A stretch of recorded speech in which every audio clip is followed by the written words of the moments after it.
প্রতির জমি ও বসতবাড়িতে পুষ্টি বাগান স্থাপন প্রকল্পের আওতায় আমরা এই পর্যায়ে ৪৪ জন কৃষককে ১.৫% জমিতে একটি সবজি বাগান স্থাপনের জন্য বিভিন্ন উপকরণ, এর মধ্যে হচ্ছে ফলের চারা, 5টি ফলের চারা, 3 মৌসুমের বীজ রাখার পাত্র, একটি ঝাঁঝরি এবং হচ্ছে নেট, জৈব সার 50 কেজি জৈব সার আমরা প্রতিজনকে দিচ্ছি।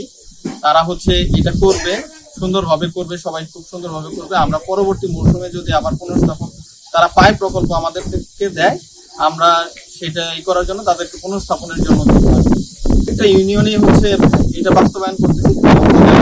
প্রত্যেক ইউনিয়নের থেকেই হচ্ছে কৃষকরা আসে, পর্যায়ে হচ্ছে আমাদের যারা আসছে তাদেরকে আমরা দিয়ে দিচ্ছি, তারা এখনো পৌঁছানে, তাদের আমরা দিয়ে দিব। আর সবচেয়ে এই বাগানের সবচেয়ে যে সুফলটা সেটা হচ্ছে যে নিরাপদ সবজি। আমরা যেটা নিয়ে সবচেয়ে বেশি কনসার্ন, যে বাজারের সবজিটাতে হচ্ছে অনেক সময় কীটনাশক, কেমিক্যাল এগুলো থাকে, কিন্তু এটা তারা তাদের নিজের বাড়িতে উৎপাদন করবে। এই সবজিটা হচ্ছে একদমই হচ্ছে নিরাপদ থাকবে, বিশুদ্ধ থাকবে এবং তার পছন্দ মতো, তার যেটা যে সবজি খেতে পছন্দ তারা সেই সবজিটাই হচ্ছে সেখানে উৎপাদন করবে এবং সেই সবজিটা তারা খাবে, একদম টাটকা, বিষমুক্ত এবং হচ্ছে নিজের উৎপাদিত সবজি। বাজারের উপর চাপ কমবে, তারা নিজের উৎপাদিত সবজিটা তারা খেতে পারবে আর কি চাইলে। হ্যাঁ, তারা তাদের পুষ্টির, পারিবারিক যে পুষ্টির চাহিদাটা মূলত হচ্ছে পরিবারের পুষ্টির চাহিদা, তাদের যে বাচ্চা আর কি, বাচ্চা এবং হচ্ছে পরিবারের অন্য সদস্য, তাদের পুষ্টির চাহিদা লক্ষ্য করে হচ্ছে আমাদের এই পুষ্টি বাগানগুলো সাজানো হয়েছে। আমাদের কৃষি সম্প্রসারণ অধিদপ্তরের অনাবাদী পতিত একটা প্রকল্প আছে এবং সেই প্রকল্পে বাড়ির আঙ্গিনায়, বসত বাড়ির আঙ্গিনায় যে অনাবাদী এবং পতিত জমিগুলো আছে, সেই পতিত জমিগুলোকে আমরা চাষাবাদের আওতায় আনার একটা উদ্যোগ নিয়েছি। এবং সেখানে কৃষকগণ এবং আগে কিছু ফসল করতো, এখন আর সেই ফসলগুলো করে না। সেই অনাবাদী জমিগুলোকে আমরা আবাদের আওতায় আনার জন্য পারিবারিক পুষ্টি বাগান স্থাপনের আমরা চেষ্টা করছি। এবং মাঠ পর্যায়ে আমাদের উপসহকারী কৃষি কর্মকর্তারা এবং অত্যন্ত সুন্দরভাবে এবং কৃষকের কাছে গিয়ে তাদের বাড়ির আঙ্গিনায় যে অনাবাদী জমিগুলো আছে সেই জমিগুলাকে চাষাবাদের আওতায় আনার জন্য তারা চেষ্টা করে যাচ্ছেন। এবং কৃষক এবং সরকারও আমাদের কিছু এই প্রকল্পের মাধ্যমে কৃষকদের কিছু সহায়তা দিচ্ছে, যেমন আমাদের সহায়তা দিচ্ছে এবং যে বাড়ির আঙ্গিনায় চাষাবাদ করার জন্য বীজ, সার এবং কিছুটা বেড়া দেওয়ার জন্য আমাদের কিছু উপকরণ দেওয়া হচ্ছে। এবং সেখানে তারা এই একটা মৌসুমের জন্য এবং সারা বছর চাষাবাদের জন্য 3 মৌসুমের জন্য তারা 3টা ফসল করার জন্য 3বার সবজি করার জন্য তারা বীজ পাচ্ছে। এবং মানে 20 ধরনের আমরা বীজ আমরা সরবরাহ করছি বিনামূল্যে।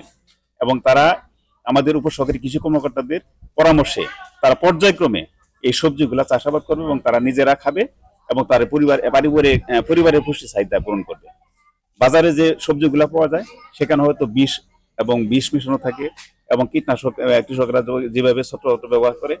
এবং এই পরিবারের এই পারিবারিক পুষ্টি বাগানের মাধ্যমে তারা নিরাপদ সবজি উৎপাদন করবে, নিজেরা তাদের পারিবারিক পুষ্টি চাহিদা মেটাতে পারবে এবং সুস্থ থাকবে।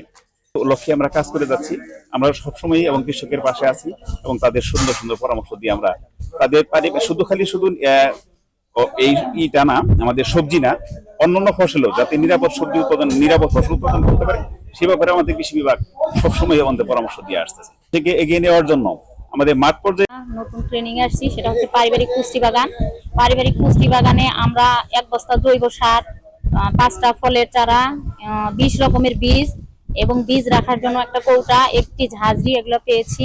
আমাদের পারিবারিক পুষ্টির চাহিদা পূরণের লক্ষ্যে এই সরকার এই কাজগুলো করে যাচ্ছে। আগামী দিনে যেন এই কাজগুলো চলমান থাকে, ইনশাল্লাহ পূরণ হবে, পুষ্টির ঘাটতি পূরণ হবে এই সবজিগুলো আবাদ করাতে। এছাড়াও এর পাশাপাশি আমরা মালচিং এ নতুন চাষাবাদ করি এবং আরো সবজির বাগান আছে আমাদের, যে আমরা বাজারজাত করতে পারি।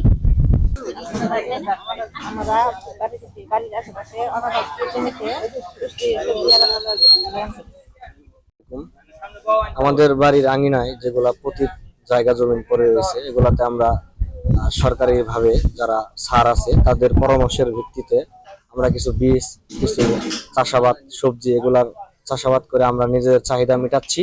পাশাপাশি আমরা বাজারে কিছু সবজি উঠাচ্ছি, এখান থেকে ভালো মানের সবজি সংরক্ষণ করে খাচ্ছি।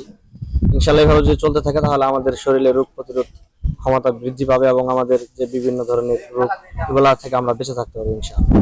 অনেক জমি অনেক পত্তা ছিল, আমরা কিছু করতে পারিনি। আমি কৃষি অফিসারের অনুদানে এখন আমরা অনেক গাছগাছরা দিছে, পরামর্শের হয়ে আমরা এখন অনেক তাদের অনুদানে আমরা অনেক কিছু ফসল আমরা উৎপাদন করছি, লাভবান হয়েছি আমরা।